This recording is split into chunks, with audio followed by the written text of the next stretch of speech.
Good morning students. आज हम पढ़ रहे हैं मल्टी स्टेज रॉकेट्स। हमारा जो प्रीवियस लेक्चर था इसमें हमने रॉकेट्स के बारे में पढ़ा था। ठीक है, रॉकेट के बारे में हमने पढ़ा था कि रॉकेट का जो वेलोसिटी होती है, फाइनल वेलोसिटी, उसका हमारा फॉर्मूला क्या था। ठीक है, रॉकेट का प्रिंसिपल क्या था और रॉकेट के अंदर हमारे पास में किस तरह इसकी प्रोसेस होती है। ये क्या था, एक वेरिंग मास सिस्टम का एग्जाम्पल था। ठीक है, तो वहां से हमने देखा कि हमारे पास में जो रॉकेट होता है उसके द्वारा प्राप्त जो अंतिम वेग यानी जो हमारी फाइनल वेलोसिटी आती है उसका फॉर्मूला होता है v = vr log e m0/m। ठीक है, ये हमारे पास में फॉर्मूला आता है। हमारे पास जो पूरा फॉर्मूला था वो इस फॉर्म में आया था कि v = v0 - gt + vr log e m0/m।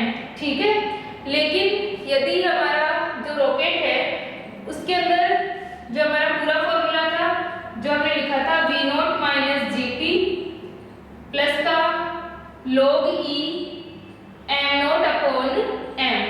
ठीक है, जहां पर v0 क्या होता है, उसका प्रारंभिक वेग, इनिशियल वेलोसिटी होती है। यदि हम इनिशियल वेलोसिटी को 0 माने तो v = हमारा क्या बच जाएगा, vr log e m0/m - gt। ठीक है, और अगर हम एयर रेजिस्टेंस को, वायु प्रतिरोध और अगर ग्रेविटेशनल इफेक्ट को अगर हम नेग्लेक्ट करें, ठीक है, तो क्या हो जाएगा, v = vr log e m0/m हो जाएगा। ठीक है, तो यहां से अपने पास में फॉर्मूला क्या आ जाएगा। ठीक है, तो यहां से अपने पास में आ गया v = vr log e m0/m आ गया। अब जो हमारे पास में ये जो फॉर्मूला है वो क्या है, रॉकेट की फाइनल वेलोसिटी है। तो इसके अंदर vr क्या है, एग्जॉस्ट वेलोसिटी है, निर्वातक वेग है। तो ये जो एग्जॉस्ट वेलोसिटी होती है इसका मान 2.5 किलोमीटर/सेकंड से ज्यादा नहीं किया जा सकता। ठीक है, कुछ शीतलन की समस्याएं जो उत्पन्न होती है इस वजह से क्या हो जाएगा कि 2.5 किलोमीटर/सेकंड से ज्यादा इसका वेग प्राप्त नहीं किया जा सकता। ठीक है, और जो हमारा m0/m का रेशियो है उसका मान भी क्या होता है, अधिकतम अपने पास में 4 होता है, क्योंकि अगर इसके मान को बढ़ाते हैं तो जो रॉकेट होता है उसका कवच बहुत ही मजबूत होना चाहिए। तो इसका मान भी हमारे पास क्या रहता है, 4 रहता है। तो इससे अगर हम v का मान निकालें तो v = क्या आ जाएगा, 2.5 × log e 4।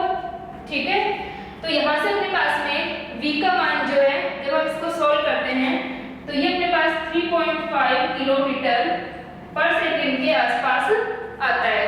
ठीक है, तो जब अपने पास में ये 3.5 किलोमीटर/सेकंड के आसपास आएगा तो वहां पे क्या हो जाएगा, ये इसका अंतिम वेग हो गया।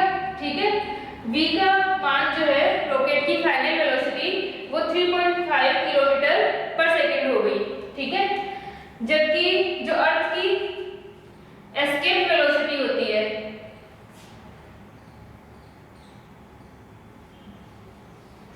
ठीक है, अर्थ की जो एस्केप वेलोसिटी होती है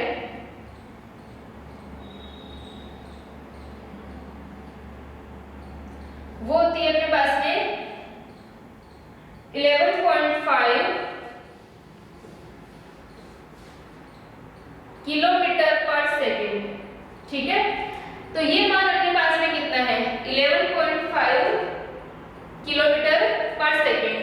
ठीक है, ये 5 या 11.2 के आसपास होती है। ठीक है, तो ये अपने पास में हो गया, इसका एस्केप वेलोसिटी का मान, पलायन वेग का मान इतना है। ठीक है, और रॉकेट द्वारा जो प्राप्त की गई अंतिम वेलोसिटी, अंतिम वेग है वो इतना है। तो एस्केप वेलोसिटी, पलायन वेग होता क्या है, पलायन वेग या एस्केप वेलोसिटी वो न्यूनतम मान होता है वेलोसिटी का, वो मिनिमम वेलोसिटी जिससे कि कोई ऑब्जेक्ट अर्थ के ग्रेविटेशनल फील्ड से बाहर जा सके। ठीक है, अगर इससे कम वेलोसिटी अगर किसी ऑब्जेक्ट की होगी तो वो अर्थ के ग्रेविटेशन को पार नहीं कर पाएगा। ठीक है, तो यहाँ से हम देख सकते हैं कि रॉकेट की वेलोसिटी 3.5 किलोमीटर पर सेकंड है, जबकि एस्केप वेलोसिटी इतनी होती है। तो जो हमारे सिंगल स्टेज रॉकेट होते हैं उससे हम अर्थ की एस्केप वेलोसिटी के बराबर वेलोसिटी प्राप्त नहीं कर सकते, यानी जो रॉकेट है वो अंतरिक्ष में नहीं जा पाएगा, अर्थ की ग्रेविटेशन को पार नहीं कर पाएगा। ठीक है, फ्लाइंग वेग जो होगा हमारा वो क्या होगा कि वो न्यूनतम मान है वेग का जिससे कि कोई भी ऑब्जेक्ट अर्थ के ग्रेविटेशन से बाहर चला जाए, वापस ना आए।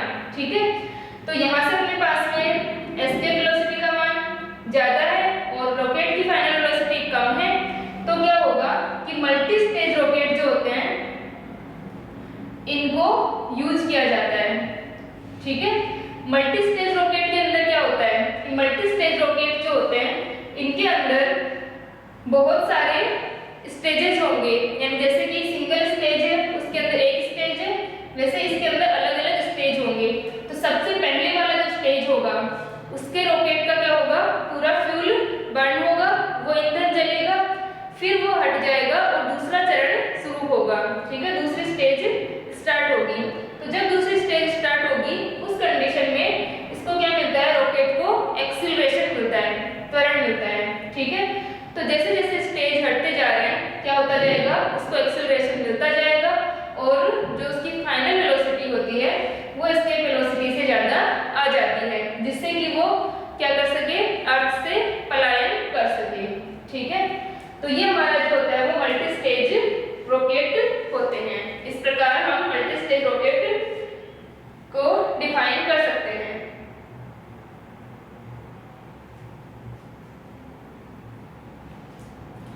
ठीक है,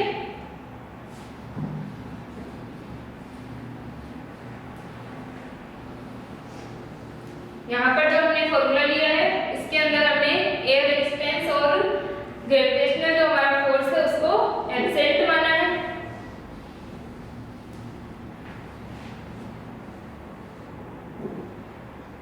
तो यहाँ से अब हम सॉल्व करते हैं कि कुछ न्यूमेरिकल सॉल्व करते हैं रॉकेट के ऊपर। ठीक है,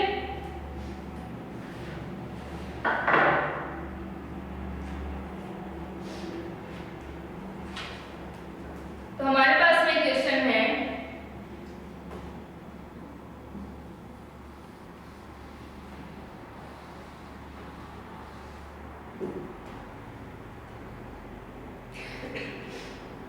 एक रॉकेट का द्रव्यमान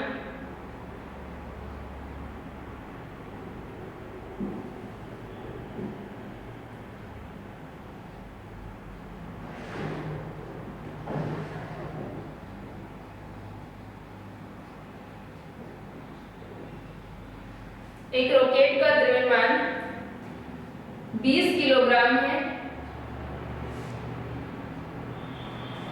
तथा उसमें 180 किलोग्राम ईंधन भरा है।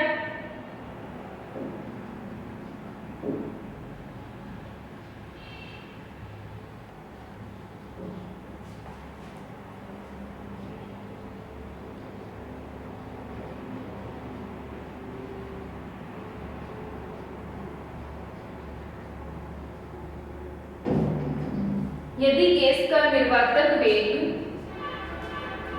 1.6 किलोमीटर पर सेकंड है, यदि गैस का निर्वातक वेग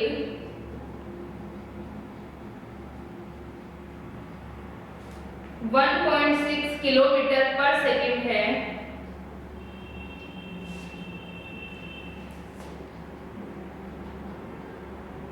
पृथ्वी से ऊर्ध्वाधर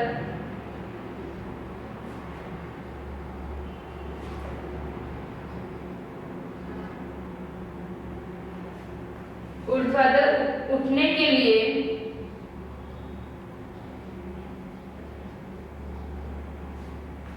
न्यूनतम कितने ईंधन की आवश्यकता होगी,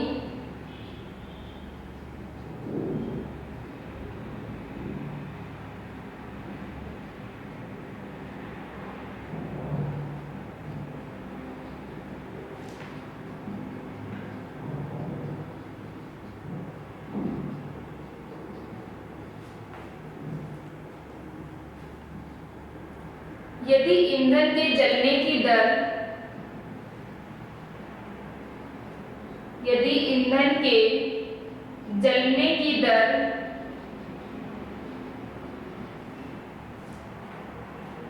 20 किलोग्राम पर सेकंड हो तो रॉकेट द्वारा प्राप्त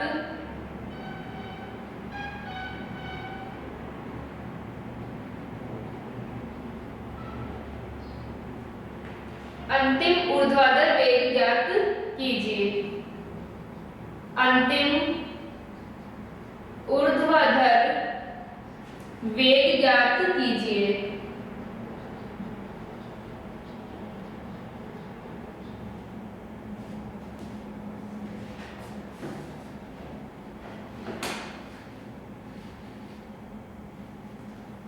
ठीक है, तो जो हमारा क्वेश्चन है इसके अंदर हमको दिया है कि जो एक रॉकेट है उसका मास कितना है, 20 kg है। ठीक है, रॉकेट का मास हमारा 20 kg है और उसमें 180 kg फ्यूल भरा है।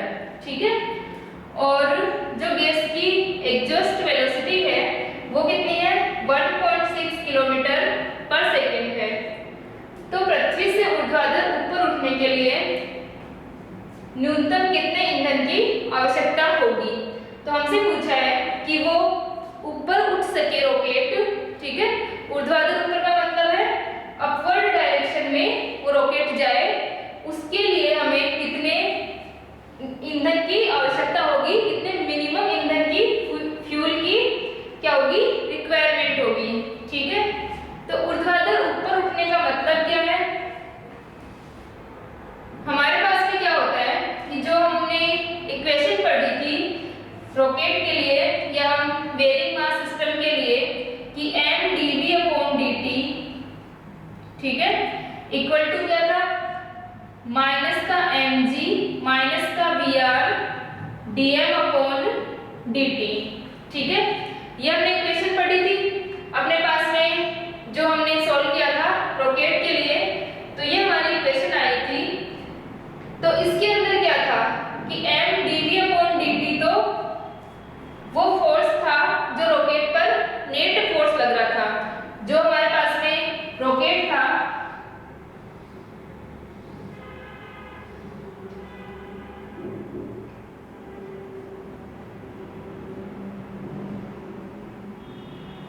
तो इसके ऊपर नेट जो फोर्स लगेगा वो तो हमारे पास क्या है, mdv/dt। mg जो था वो g उस ग्रेविटेशन के कारण लगने वाला फोर्स, ये एक तरीके से हम मान सकते हैं कि इसका जो भार है वो जो वेट होगा वो, और दूसरा अपने पास में vr dm/dt, ये थ्रस्ट होता है, प्रणोद होता है। ठीक है, जो कि बाहर निकलने वाली गैसें इसके ऊपर रॉकेट के ऊपर लगाती हैं।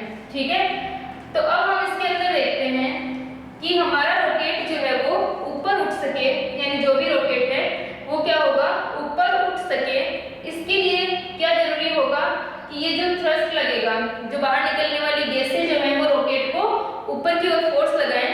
ठीक है, ये क्या हो रही है, जैसे गैसें बाहर निकल रही है तो ये क्या लगा रही है, ऊपर की ओर फोर्स लगा रही है। ठीक है, तो वो जो फोर्स होगा उसे तो हम थ्रस्ट कह रहे हैं। थ्रस्ट फोर्स क्या होता है कि जो सरफेस के परपेंडिकुलर लग रहा है।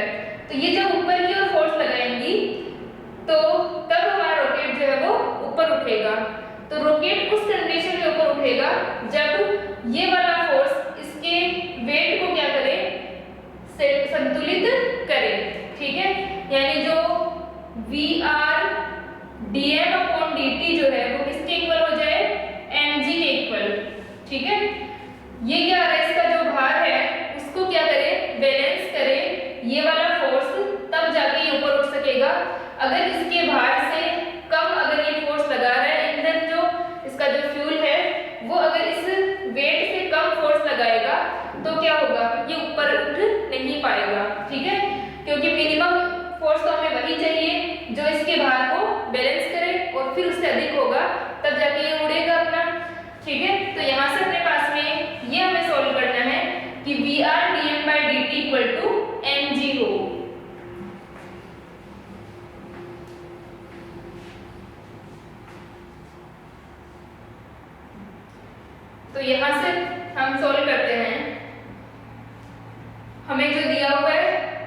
ठीक है, रॉकेट का जो मास दे रखा है वो कितना दे रखा है 20 किलोग्राम और 120 किलोग्राम उसके अंदर क्या भरा है फ्यूल भरा है।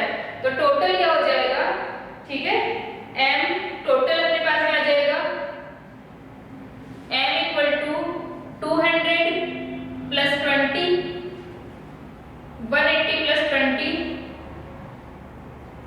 तो ये आ गया 200 किलोग्राम। ठीक है, ये रॉकेट का द्रव्यमान है।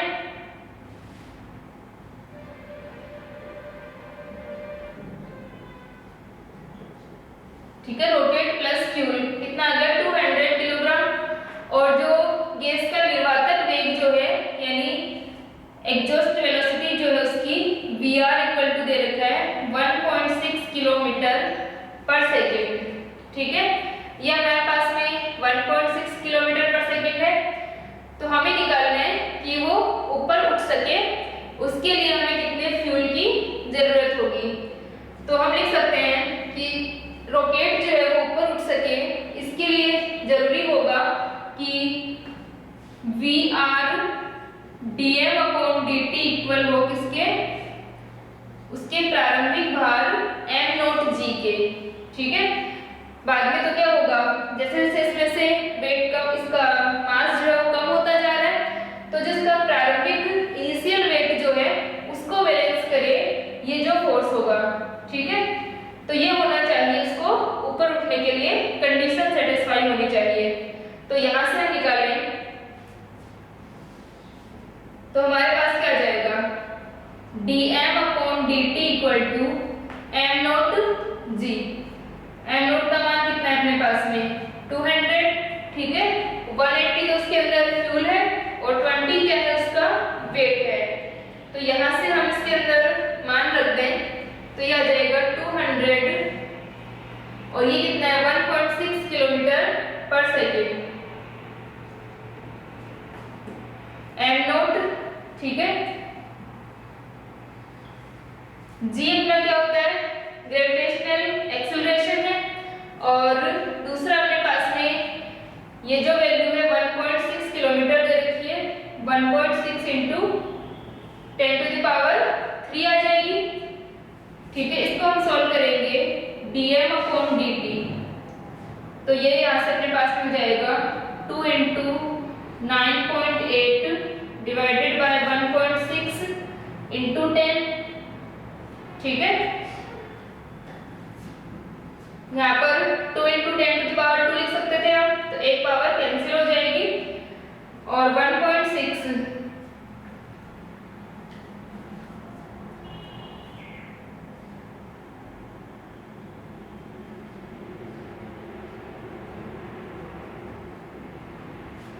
ठीक है, तो ये अपने पास में dm/dt का मान आ जाएगा।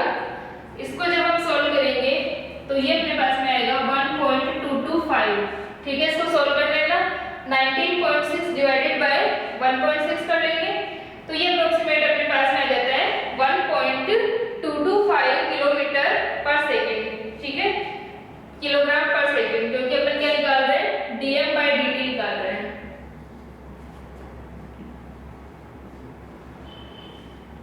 ठीक है, तो ये अपने पास में आ गया dm/dt 1.225 किलोग्राम पर सेकेंड। तो हमसे ये पूछा था कि कितने फ्यूल की जरूरत होगी, तो dm/dt क्या है फ्यूल के जो चलने की जो रेट है। ठीक है, तो यहाँ पर अपने पास में कितना होना चाहिए कि 1.225 किलोग्राम पर सेकेंड के हिसाब से चाहिए होगा इसको ऊपर उठने के लिए। ठीक है, यहाँ तक लिखना है इसको।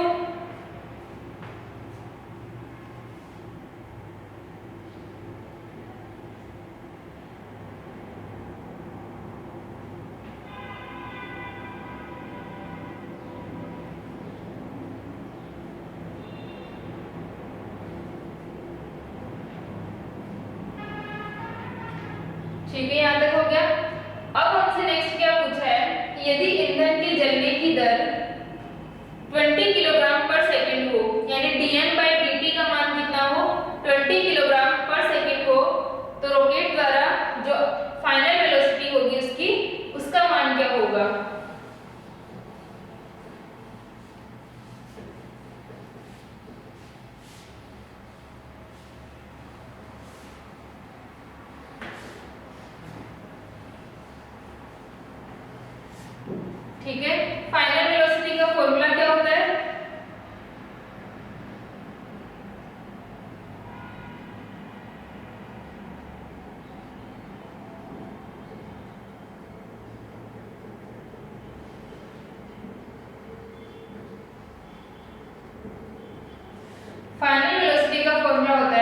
v equal to v not plus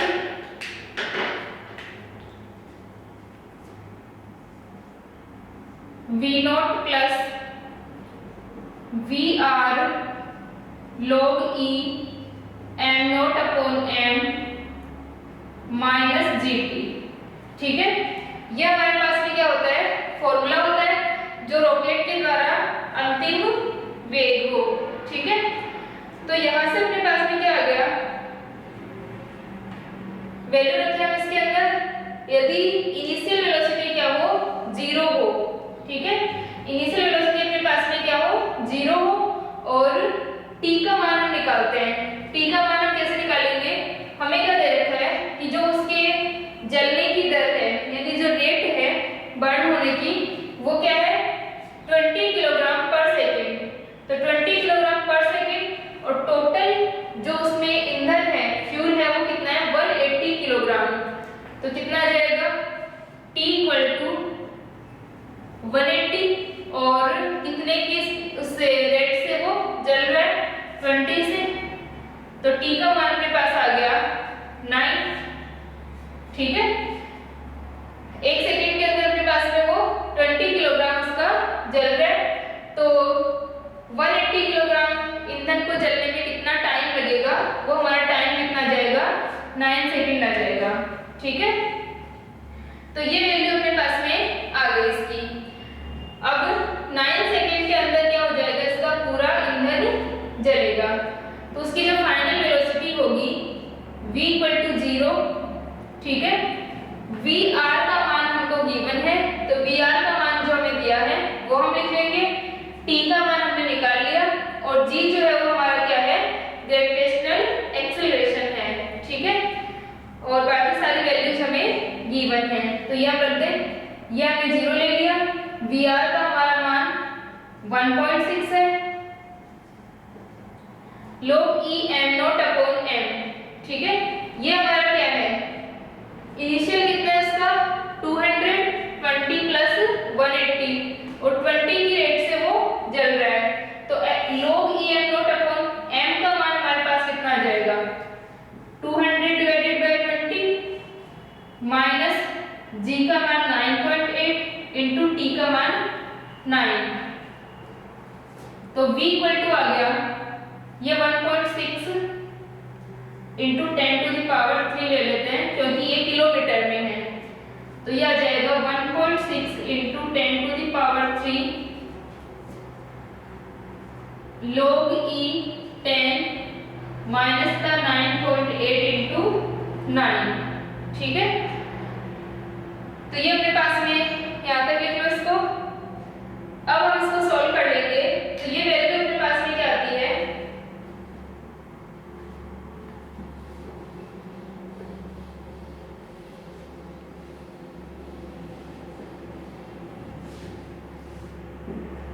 ये अपने पास में आ जाएगा v equal to 1.6 into 10 to the power 3 2.3 log 10। ठीक है, ये अपने पास में क्या है, e बेस है इसका, l n है, तो इसको हम किस में चेंज कर रहे हैं, 10 बेस में चेंज कर रहे हैं, log 10, और 10 माइनस का 9.8 इंटू 9।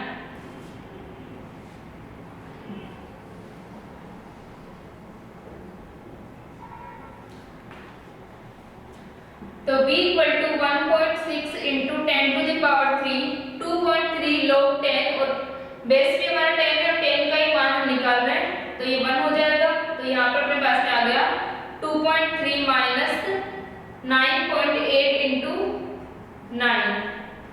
ठीक है, तो ये हो जाएगा, इसको हम सॉल्व कर लेंगे। 1.6 इंटू 2.3 माइनस का 9.8 इंटू 9।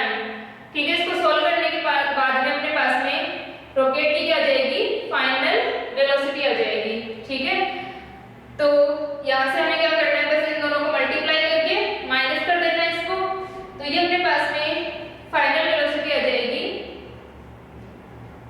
किलोमीटर पर सेकेंड में उसको निकाल लेंगे। ठीक है, इसको सॉल्व कर लेना, इसको मल्टीप्लाई करके इसको माइनस कर देना।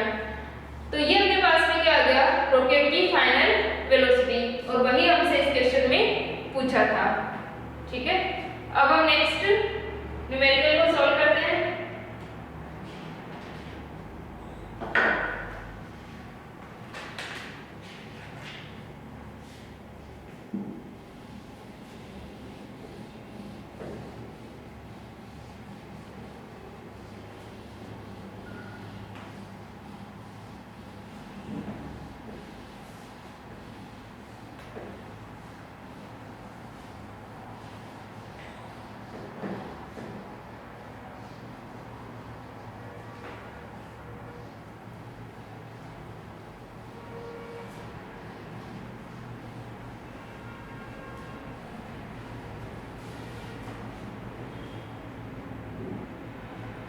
ठीक है, नेक्स्ट क्वेश्चन है अपने पास में।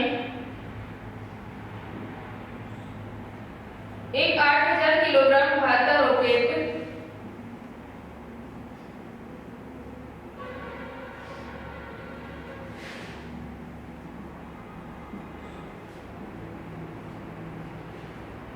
ऊर्ध्वाधर उड़ान के लिए तैयार है।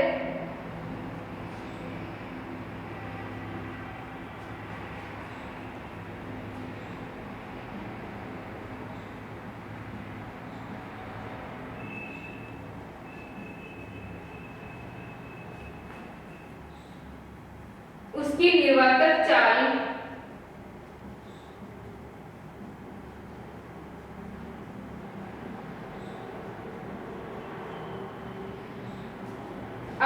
मीटर पर सेकेंड है।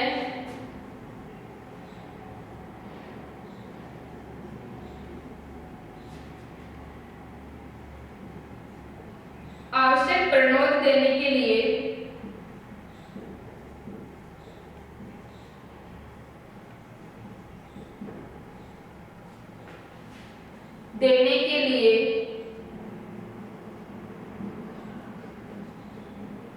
किस दर से गैस निकलनी चाहिए?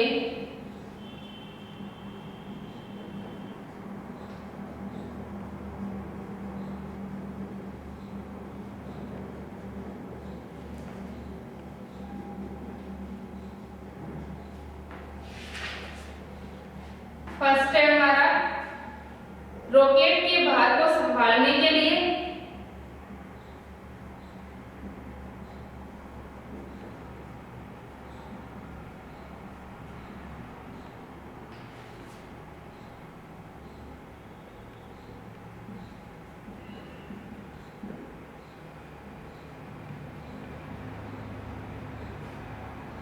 और सेकंड है अपने पास में रॉकेट को प्रारंभिक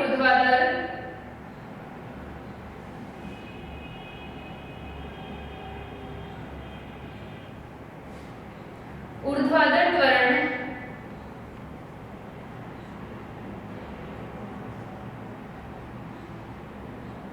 3G देने के लिए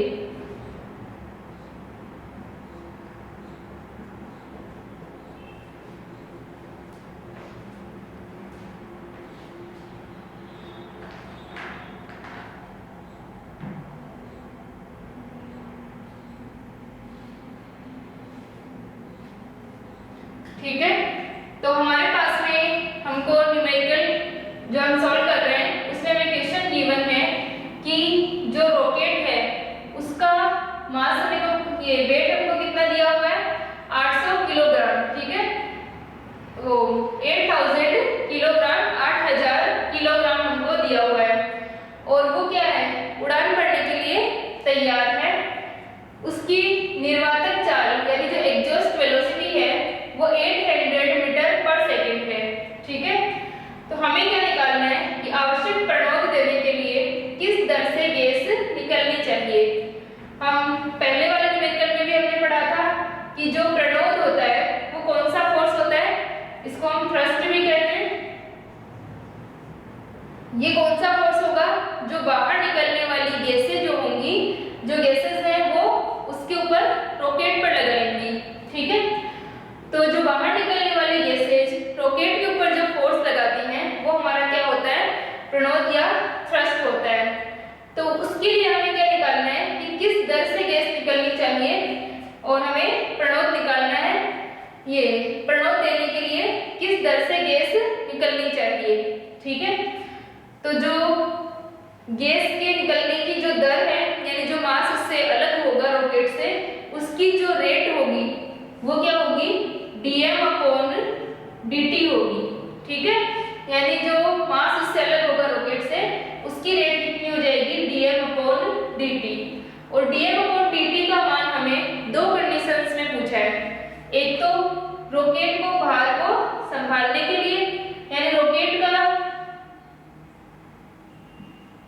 के भार को संभालने के लिए, यानी जो वेट है रॉकेट का जो आपको गिवन है, उस वेट को कितना करने के लिए, बैलेंस करने के लिए।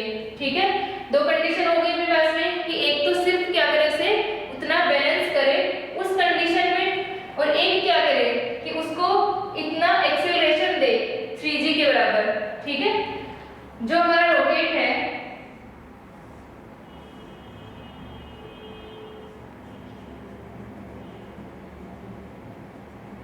इससे जब गैसेस बाहर निकलेंगी तो क्या होगा, ये ऊपर की ओर फोर्स लगा रही है, तो वो फोर्स हमें दो कंडीशन दे रखी है कि एक तो क्या हो, इतना ही फोर्स लगे कि इसका जो वेट है उसको बैलेंस कर दे। ठीक है, तो उस कंडीशन में इनकी रेट क्या होनी चाहिए, ठीक है, उस मास के जो निकलने की रेट है वो क्या होनी चाहिए। और दूसरा कंडीशन हमको दे रखा है कि वो फोर्स इतना हो कि इसको 3g के बराबर एक्सेलरेशन दे। g क्या है, ग्रेविटेशनल एक्सेलरेशन है, तो उसका 3 टाइम्स एक्सेलरेशन इसको मिले, उतना फोर्स ये जो गैसेस बाहर निकल रही है वो लगाए। ठीक है, तो दो कंडीशन में हमें dm/dt का मान निकालना है।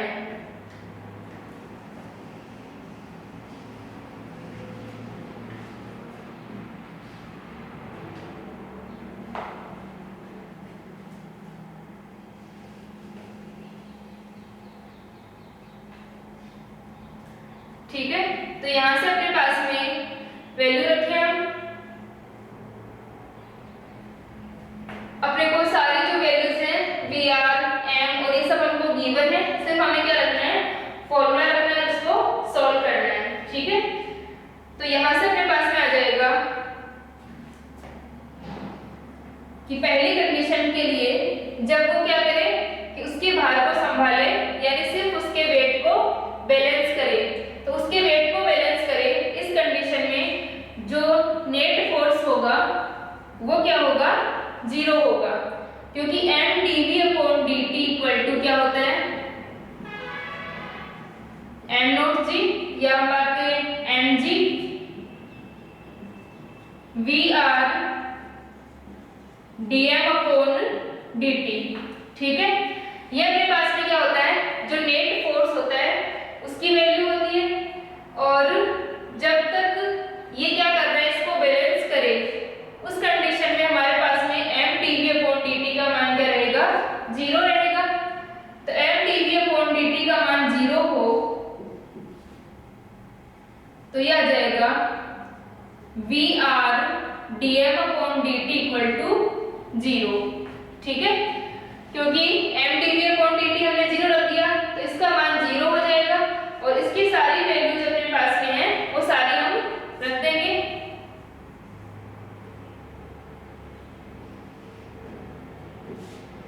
तो ये आ जाएगा Vr dm/dt equal to mg। तो यहां से dm/dt का मान आ गया माइनस का mg/Vr, तो dm/dt इक्वल टू माइनस का m कितना दे रखा है हमें,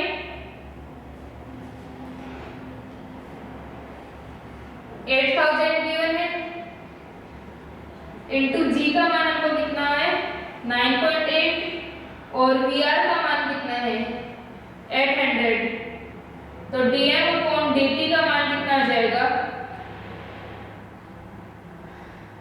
ये कितना हो गया अपने पास में 10 इंटू 9.8, तो 98 किलोग्राम पर सेकेंड।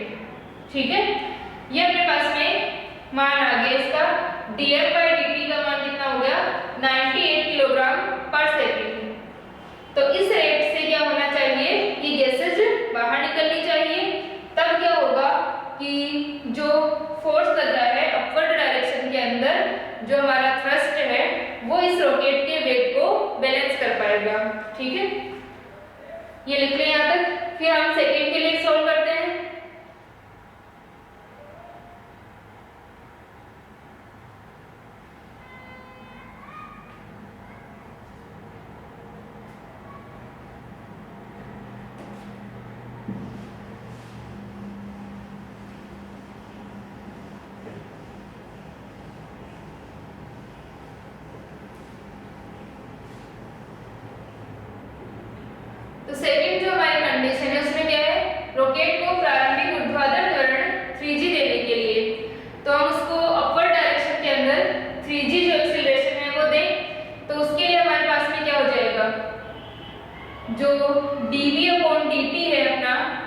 वो कितना होना चाहिए, -3g होना चाहिए। ठीक है, क्योंकि हम क्या दे रहे हैं उसको 3g एक्सेलरेशन दे रहे हैं। तो dv/dt का मान हम माइनस का 3g रखेंगे तो ये वैल्यू क्या आ जाएगी, -3mg = अपने पास में इक्वेशन क्या होती है, mdv/dt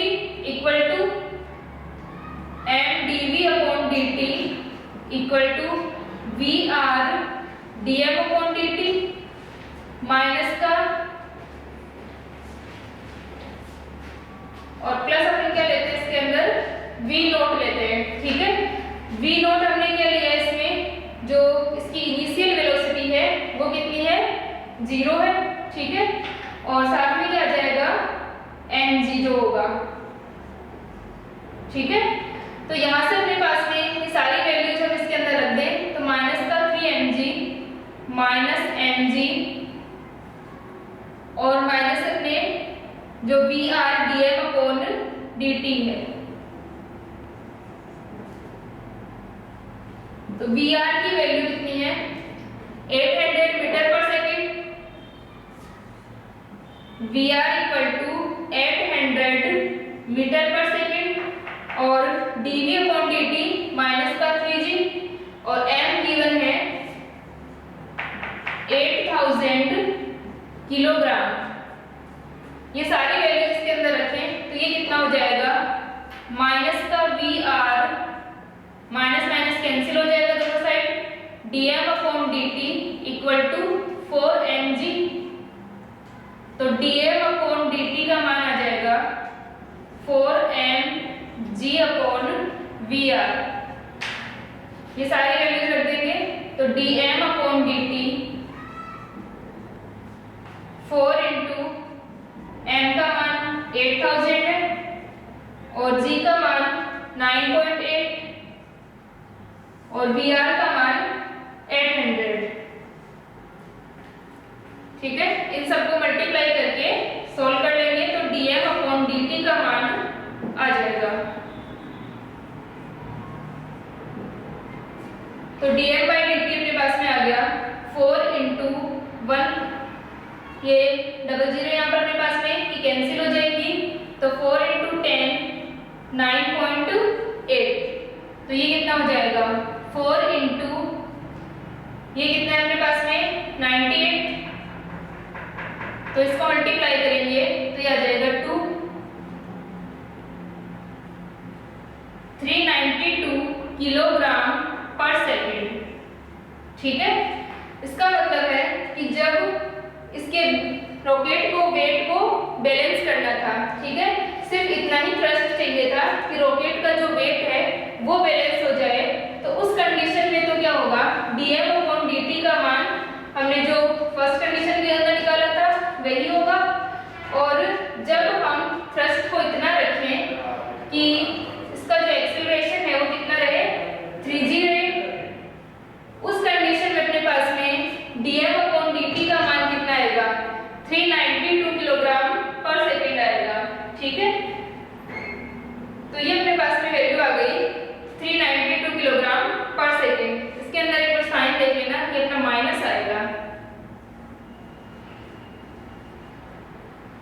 ठीक है, तो यहाँ से अपने पास में dm/dt माइनस का 392 किलोग्राम पर सेकेंड, क्योंकि जो हमारी ये रेट है वो नेगेटिव में रहेगी क्योंकि मास जो है वो लगातार डिक्रीज हो रहा है।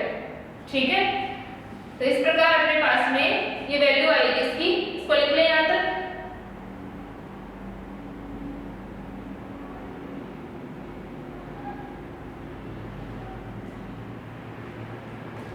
ठीक है, यहाँ पर अपने पास में ये जो एक्सीलरेशन था वो 3g, वो शायद हमने नेगेटिव ले लिया था। ठीक है, तो वो नेगेटिव नहीं रहेगा, अपने पास में क्या आ जाएगा, ये नेगेटिव आएगा, dm/dt का मान नेगेटिव आएगा।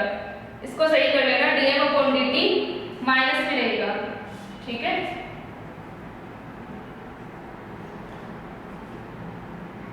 तो ये अपना हो गया माइनस का 392 किलोग्राम पर सेकेंड।